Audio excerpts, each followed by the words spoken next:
No problem. We're live. Now we're live. All right, let's do this again.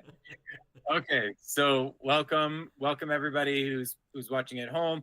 And I know that we got lots of emails about people who are going to be watching this after the fact.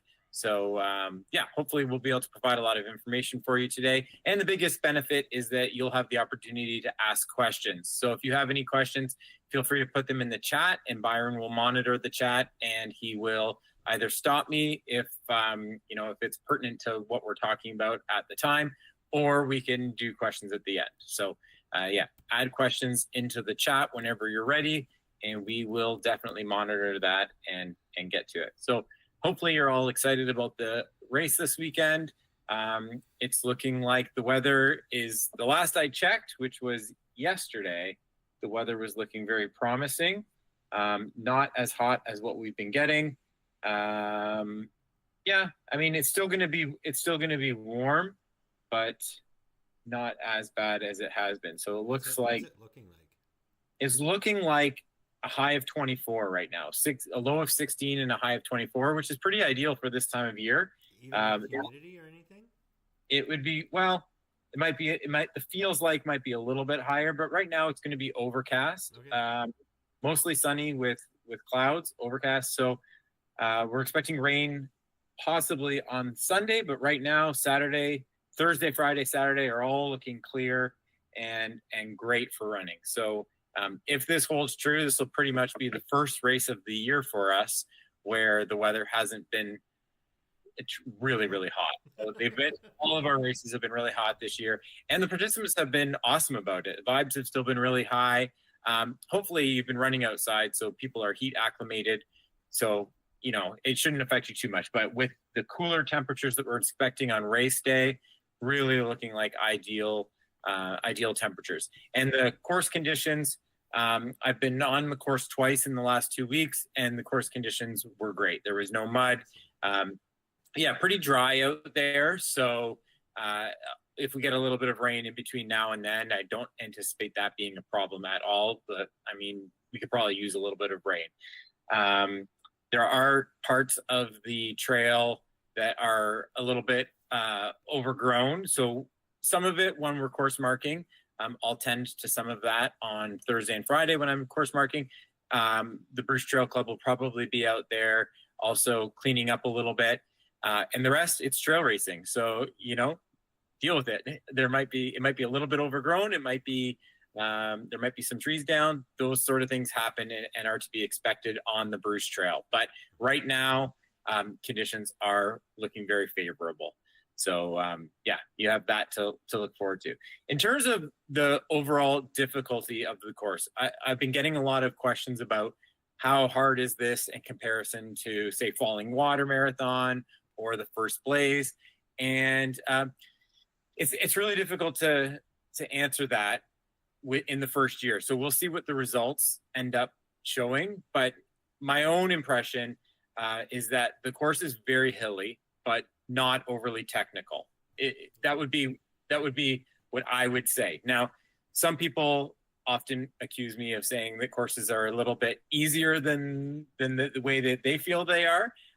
But in the past, I've been very straightforward and very honest about courses like Falling Water, First Blaze, and the Devil's Key, saying that these, and Monster Mazana, saying that these are difficult courses, and Devil's Key is no exception. It is a very difficult course, but primarily because of the elevation gain and not as much so because of the technical aspect of the course.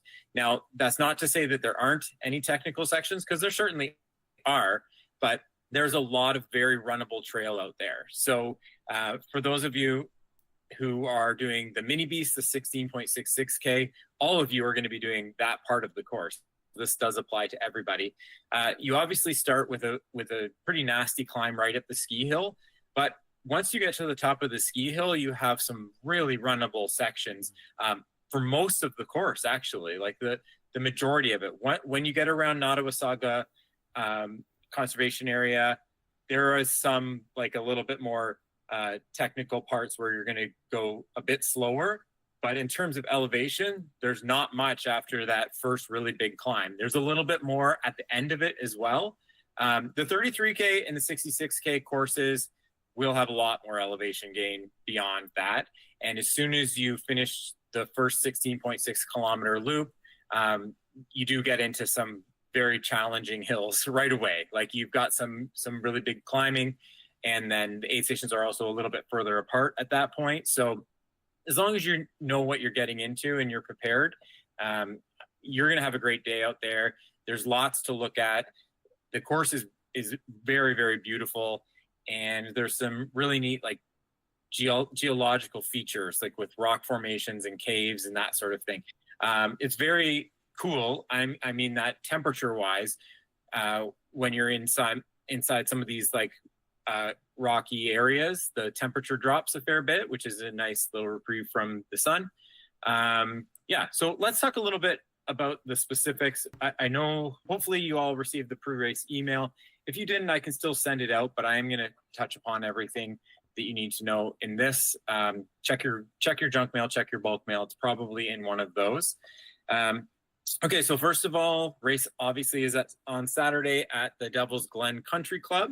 When you arrive, you'll go down to the main parking lot. It's a dirt road that you're going to take probably about a kilometer or a kilometer and a half down to the parking lot, and you can't miss us. But essentially, pull into the parking lot, go all the way to the left, and you'll see the flags, and that's going to be where the race start and finish is. There's no point in arriving before 6:30. We will not be checking anybody in before 6:30. Tina, who will be doing the registration, is actually driving from Waterdown in the morning, so she's not going to be earlier than say 6:15, and then 15 minutes for her to get ready. So if you're before 6:30, you're going to just have to wait for the volunteers to get set up. So get a little bit of extra sleep and arrive at 6:30. So our priority at 6:30 will be to check in the 66.6 kilometer runners, because they start first. They start promptly at 7:30. At 8:30, the 33.3K runners, and then at 9:30, the 16.6 kilometer runners will start. We will have sweeps out there, making sure nobody gets left on the course. And the race kit pickup will be fast. This isn't a huge race. We do have a little bit over 200 runners, but it'll be really quick. Especially since we'll be checking in the 66K runners first, get them sorted, and then you have plenty of the 33 and the 16 kilometer participants will have plenty of time to pick up your race kit. So you don't need to arrive super early. We have portable toilets on site right there, and you're parking essentially right at the start line. So there's no travel time to get to the race from the parking lot. You're right there. You'll be able to cross the finish line and go be in your car in 1 minute, that sort of thing. There is a really nice creek that runs right through, right next to the parking lot, where I have been on hot days when I've been running. Every time I've been out onto the course, it's been very, very hot, and I've been using the creek to cool off. So what should you bring? Although there's no mandatory gear necessary for this, obviously you should be carrying something to pack fluids in. So a hydration vest would probably be my recommendation for the longer distance runners. The 16.6 kilometer race, you could definitely get away with a handheld bottle. If my recommendation would be to wear what you train in, because that's what you're the most comfortable with. But you definitely could use just a handheld bottle.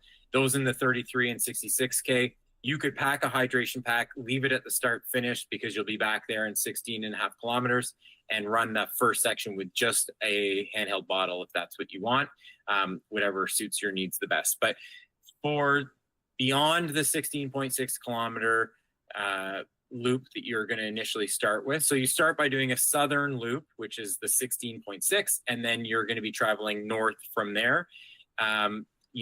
You definitely want to be able to carry at least a liter of fluids for the rest of the race. The aid stations do start to get a little bit further apart. They're not super far apart, but keep in mind that some of these sections are really hilly and will take you longer than the normal duration between aid stations. What's the longest distance between aid stations? I think it's about 8 kilometers, isn't it, generally? Yeah, I think it was. I do have that information right here. I think it was 8 or 9 kilometers. Let's have a quick look. So at one point you have 8.6 kilometers. At one point you have 9.2. That seems to be the longest. You have a couple that are like in that 8 to 9 kilometer range, which going one direction will be really quick because it'll be a lot of runnable downhill, but in the other direction, you should anticipate that that's going to take you a lot of time. And also, while we're talking about the aid stations, each of the aid stations will have a board like this telling you the name of the aid station, how far you've gone, and how far to the next aid station. So this one is for the Keyhole aid station, which is the first aid station. It's actually the first and second aid station. You hit it twice on the 16.6 kilometer loop. That's why it says outbound. That's the first time you're going is outbound. And then the second time you hit it is your inbound. So you initially have 5.1 to the very first time you hit the aid station. Then you'll be back at that aid station in 4.7 kilometers, so quite close. And then you have 6.8 kilometers back to the ski club from there. So that's the first aid station. But all of the aid stations will have that information so that you know exactly how far you have to go in between aid stations. If you have a water filtration device that you want to bring, like a life straw or any type of filtration device, you're welcome to bring it. There's lots of water on the course. There's just not a lot of water in between the Devil's Glen Country Club and the Nordic Ski Club. So you have a section right away where there's no water in that section. All of the creek beds have dried up. But later on, as you get close, so there wouldn't be any advantage to a 33.3 kilometer runner bringing a filtration device. You wouldn't get any use out of it at all. But for the 66.6K runners, there is plenty of water up when you get close to Pretty River area, which is a beautiful area to run in. Jeff, sorry to interrupt. I just got this question here. How big is the Keyhole entrance? And I think it's as big to get your hand through or something, isn't it? Or no, it's bigger than that. No, you have to be able to fit through it. So yeah, so you fit through it. It's difficult for me to explain the side. I do have a photo of it, and you can look up Keyhole side trail pictures on Google, and it'll show it. But you can easily fit through it. You just have to bend down. You won't be able to walk straight through it, but crouched over, you easily get through it. So it's not like you're going through a big cave. It's just a few feet wide, and you're in. So it's not. You go through it once or twice. You go through it once, only in one direction. Yep.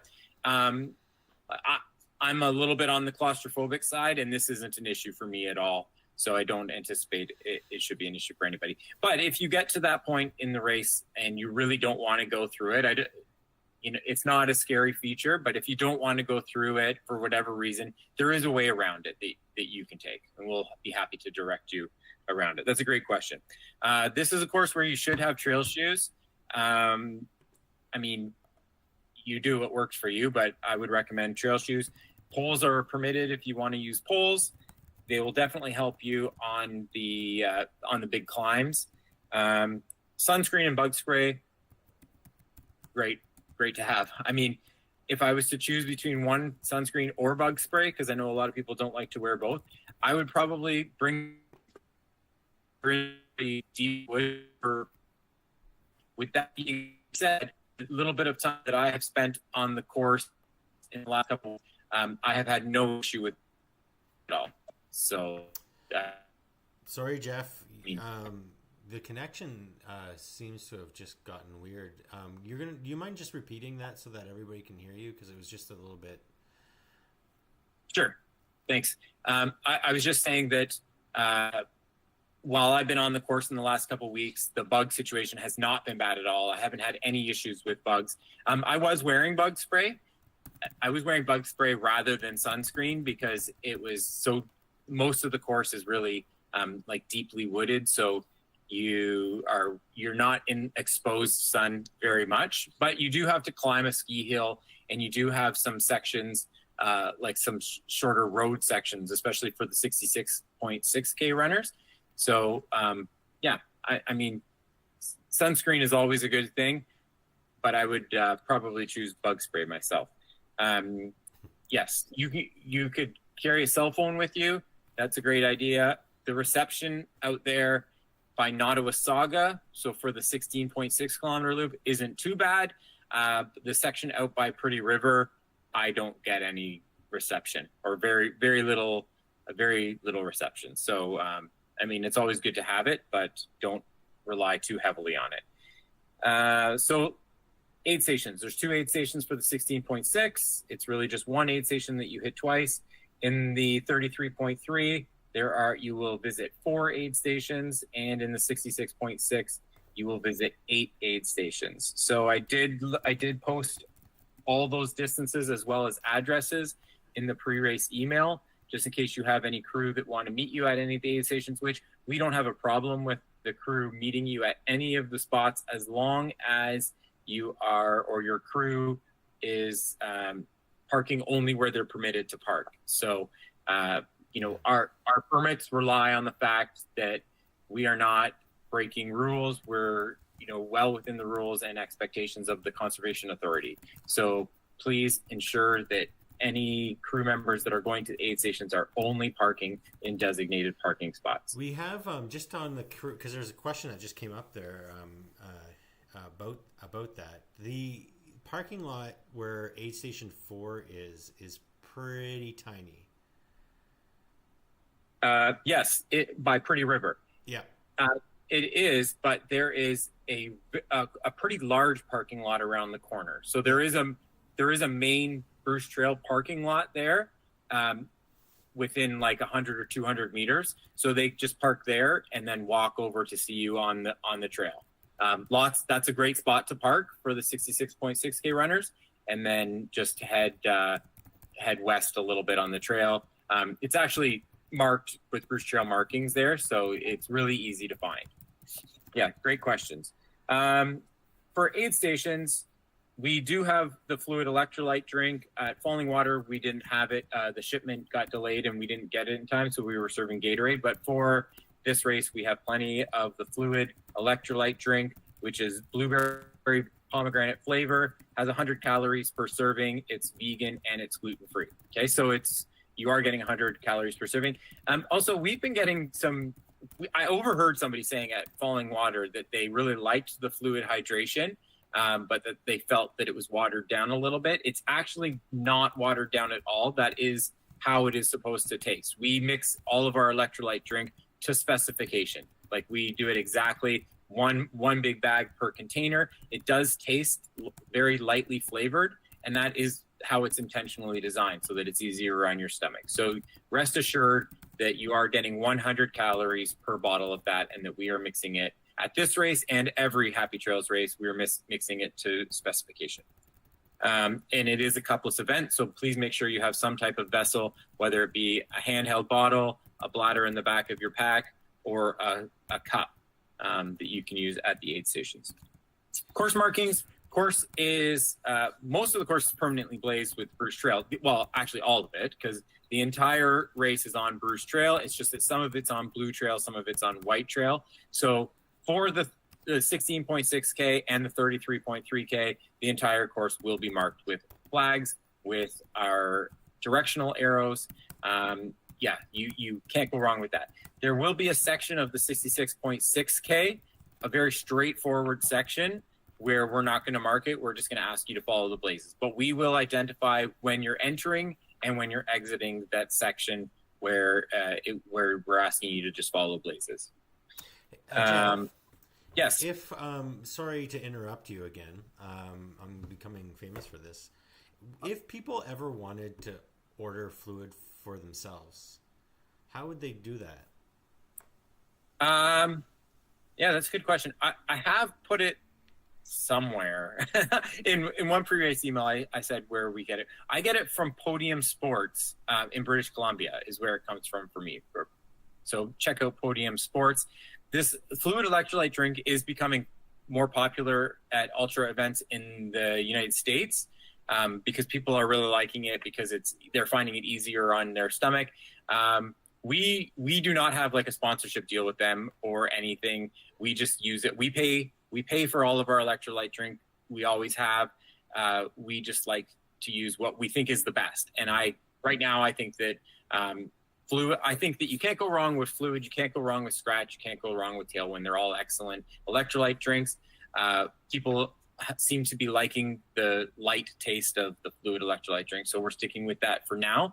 But we would love to hear your feedback. So if you like it or don't like it, let us know. And so you can get it from Podium Sports. Go onto their website. Hopefully you got the GPX files in the pre-race email.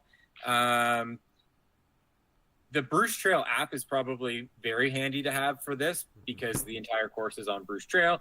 The GPX files, even though like I was basing the GPX files on course that I've run, still it there's little tiny discrepancies. Like there was times where I was running right down the center of the trail and it was saying that I was a little bit off. So don't sweat it over that sort of thing.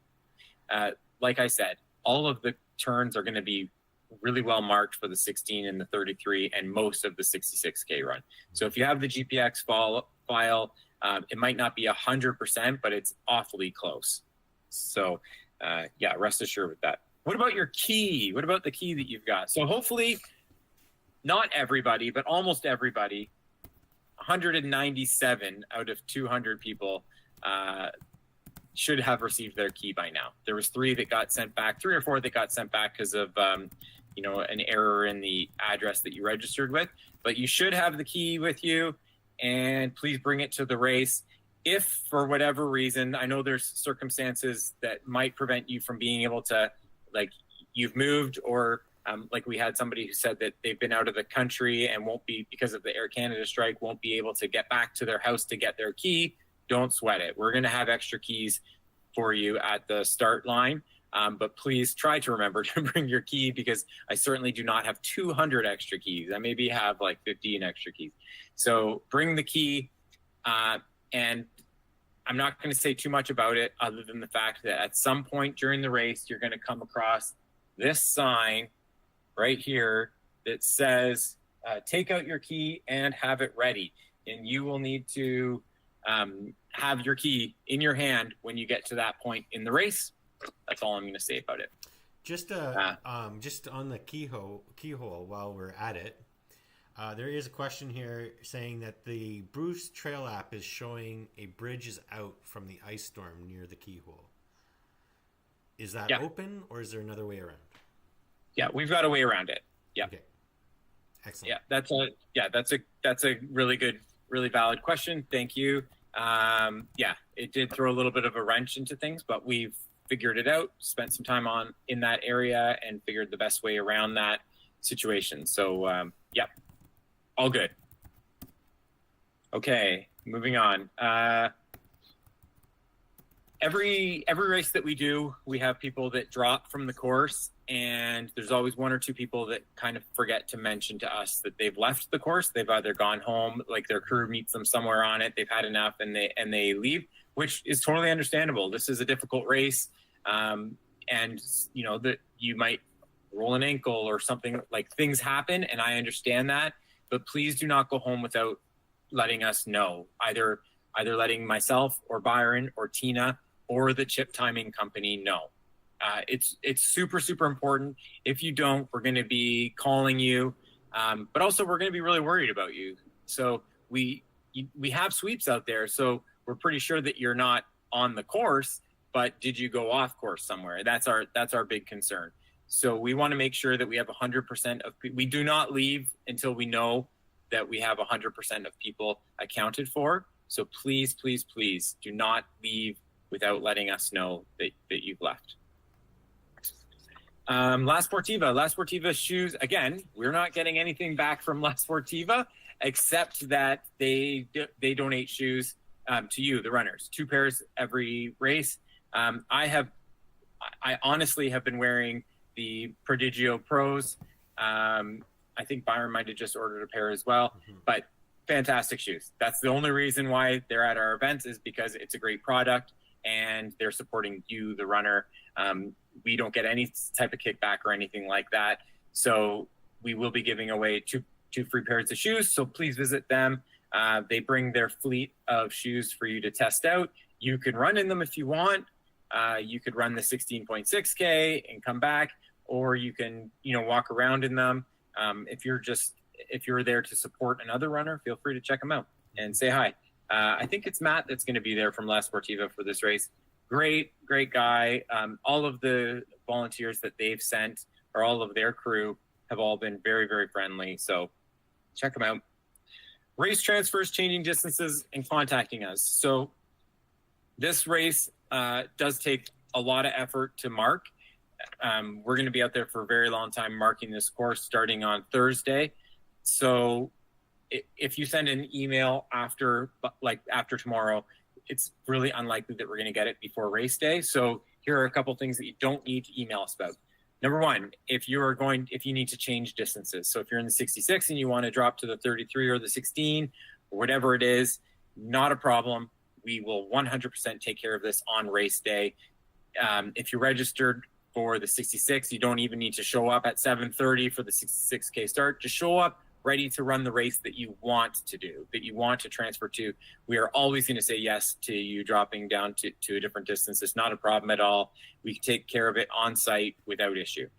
If you need to transfer your bib to somebody else, same thing applies. So that you don't need to show up, just the person that's going to run it can show up to the race and we will take care of it. So if you're transferring distances, if you're transferring the bib to somebody else, you don't have to come. You don't have to email us about those two things. We will take care of that on race day. If you can't run the race, it's too late to defer now, but if you can't run the race and you don't have anybody to run it, you could, put a message out on Instagram or Facebook or whatever it is and see if anybody wants to buy that race bib off of you. If not, and you have somebody that can pick up your kit for you, you still want the stuff, by all means, just have them grab the stuff at race kit pickup and we'll be happy to send them home with your stuff so that they can pass it off to you. Race awards, top 3, male, female, and non-binary in each of the 3 different distances. Plus, we are now recognizing the first place male and female in the Masters category, which is 40 to 60 years old, and Grand Masters, which is 60 and up. So we're happy we've just started doing that the last few races. And we're really happy to be able to recognize those super impressive runners who are doing that.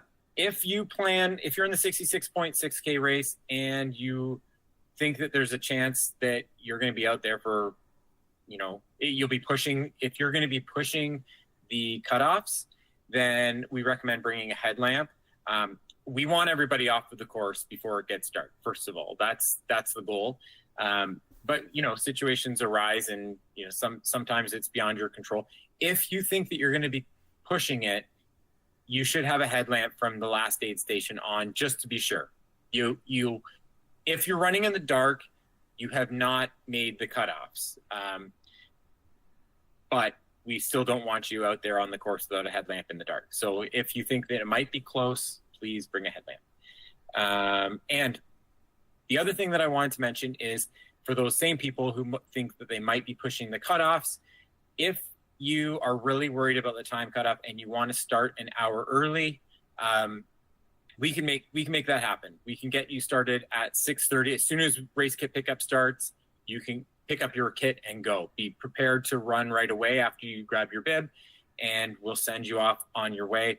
The only issue is when you get to that first aid station, 5K down the road, there probably will not be volunteers stationed at the aid station yet, or they might be setting up. But I will have already stocked that aid station really early in the morning. So the stuff, the drinks will be there, the food will be there. You'll just have to serve yourself. So not an issue with the drinks, because you all know how to use the the drink containers, but you might have to open up the food bins and grab what you want. But other than that, it's not an issue. If you open the food bins, you have to close them though too. Yes, please close them because there are a lot of animals out there. Yeah, I think that's pretty much all I want to say. I'll talk just really briefly about elevation gain because people have been asking about some specifics. So for the 16.6K race, it's about 356 meters or 1,170 feet of elevation gain, which, yes, we know that's a lot for a 16.6K race. I will say that 90% of that comes at you all at once, all at the very beginning. And it's a really tough climb. It's much better to do it at 7:30, 8:30, or 9:30 in the morning than it is to do at 2 o'clock in the afternoon when the sun's beating down on you. But it's a tough climb. So take it easy, enjoy the scenery from the top, and just know that you've got lots of, really runnable stuff coming up after you get to the top of that. And I love the 16.6K route. I think it's gorgeous. I think it's actually one of the best shorter distance tracks that we offer. It's so beautiful out there.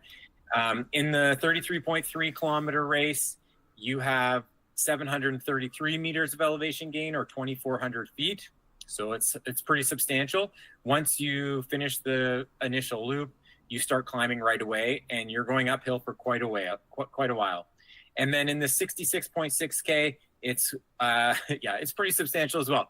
1,677 meters or 5,500 feet, which is a lot for an Ontario race. Most of that elevation gain will come, first of all, in the ski hill, and then the rest of it will come in the Pretty River area, which is, it's really high. It's really hilly, and you get to the highest point of the Bruce Trail on this course. So, the Bruce Trail is 900 kilometers long, and you will be at the very highest point when you're in the Pretty River section. There is a sign that says that you're at that the Bruce Trail permanently has there, but we'll have our own sign there telling you when you're at the very highest point. And know from that point on, you have a really long downhill section, lots of runnable stuff, really enjoyable and scenic. So I think that's really all I want to say right now. Byron, do you have are there any questions in the? No, it looks like we've addressed them all. And we really have addressed them all. So we talked about the crew, we talked about stuff getting dropped off, the keyhole. Yeah, there weren't as many questions as there was last time. That's good. It means I don't have anything else to add either, so yeah.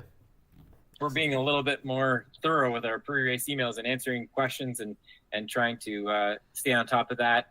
I guess the other takeaway that I want to say is just a couple things. First of all, be nice to the volunteers. We could not do this race without the volunteers. So we have not had any problems with this. You guys have all been wonderful to the volunteers. But make sure that they know that they're appreciated because they're a huge part of the ultra running community or the trail running community that we could not do this without them. If you have family that is coming to crew you, it's a great opportunity for them to volunteer. We could still use some volunteers and they would earn 50% off their next Happy Trails race. Do it twice, you get a free race. So it's good for that as well. And high school students can get community service hours it's a graduation requirement now. So that's number one, be really nice to the volunteers. And number two, be nice to the trail. So no garbage on the trail, please.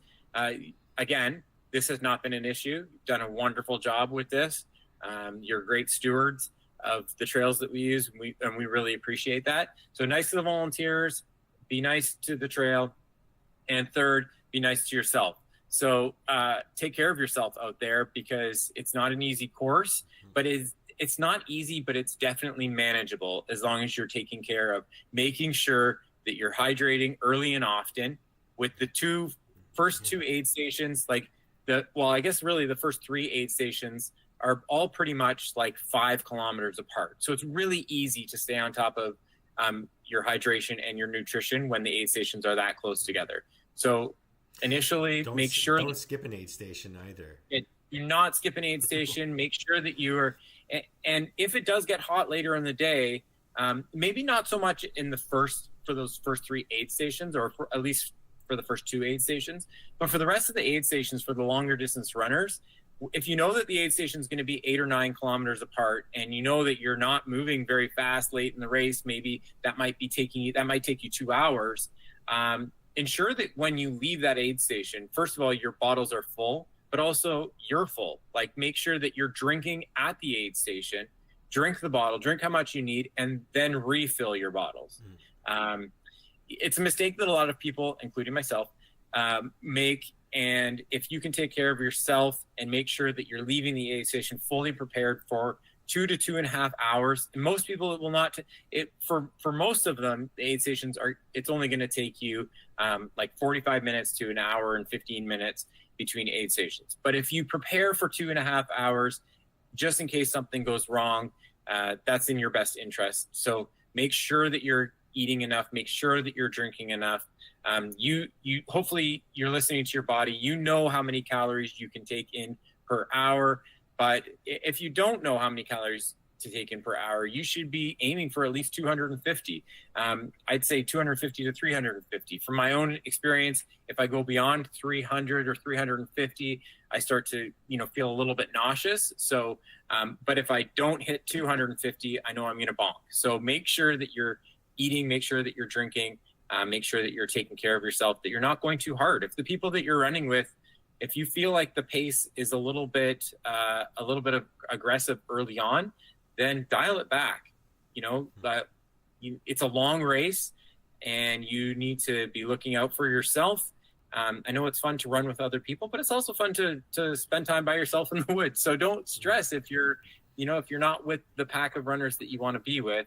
The most important thing is that you're running within your capabilities and that you're feeling good about everything. And also, we try to put on races in beautiful areas. So don't just stare at the ground 3 feet in front of your feet.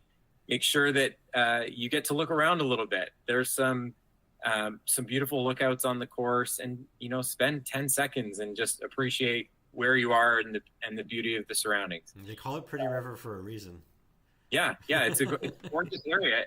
It's a gorgeous area. There's everybody on the 16.6K loop. You're going to be running through some real old growth cedar areas and some pretty spectacular, like really unique sections of the Bruce Trail. There's a lot that is offered here. So enjoy it. Take care of each other. Take care of the trail. Take care of yourself. And take care of our volunteers. So that's really all I have to say, Byron. Do you have anything to add? No, I don't. I do. I mean, the hydration thing is definitely the most important thing. And if it actually gets hot, being able to recognize that you are dehydrating and are maybe feeling the heat is really important. So we've had a bunch of people go to the hospital this year as a result of heat exhaustion. So that I mean, it's take care of yourself when you're in that heat, right? Good advice. We do have a couple questions here. Now, one is, are there any snakes? And I don't think there are rattlers in this area. They're just the garden snakes. Yeah. Garter snakes. Yes, there's garters. Yeah, I like to call them garden snakes, just because they had some. There are garter snakes. I saw a snake last time I was on the course, just a really small one. But other than the snakes, I didn't see very much snakes and squirrels. Sorry, one snake. I saw one snake and some squirrels, and I saw some turkeys, and I saw a couple deer. Yeah, and that's really all I've seen. Definitely there's going to be coyotes, skunks, porcupine. Those will all be in the area. But it's unlikely that you'll see any of those things. But yeah, snakes you don't really need to worry about in this area. I don't think we do drop bags at these races. No, there's no drop bag, and part of the reason why there's no drop bag is because the way that the course is designed, everyone's back at the race headquarters, so you can leave a drop bag there at the race headquarters, and you can keep it under the Happy Trails tent. That's not a problem at all, but we won't be bringing drop bags out anywhere on the course. If I was to suggest to the 66.6K runners, if your crew's going to meet you at one spot on the trail, I would say that Pretty River area would probably be the best, because you're going to do a loop around the conservation area up there. I'm not actually sure how to say that conservation area's name. It's Petun, Petun, or I'm not exactly sure. I've never heard anybody say it. But we do a loop around that, and so you'll be back at that Pretty River aid station. You'll hit that one twice, and that would be an ideal spot for a crew to meet you, and see the runners. Yeah, and that's the one that the parking lot, is that what you just said? Maybe I wasn't listening. Yes. Yeah. So there's a good parking lot there as well that they could park at and see the runners. Okay. Is there anything else? No, that seems to be it. Kay's just saying that we've got the Massasauga rattlesnake, but I don't know that's, but just not in that necessarily that area. Oh yes, or whichever. I thought they were up near Tobermory. I thought so too. I'm gonna just do a quick Google search. The Eastern Massasauga rattlesnake. I know that we do have them in the Tobermory area, and there are areas of the Bruce Trail where they do have them. I've never seen one. No, I've never seen one either, but I know lots of people that have.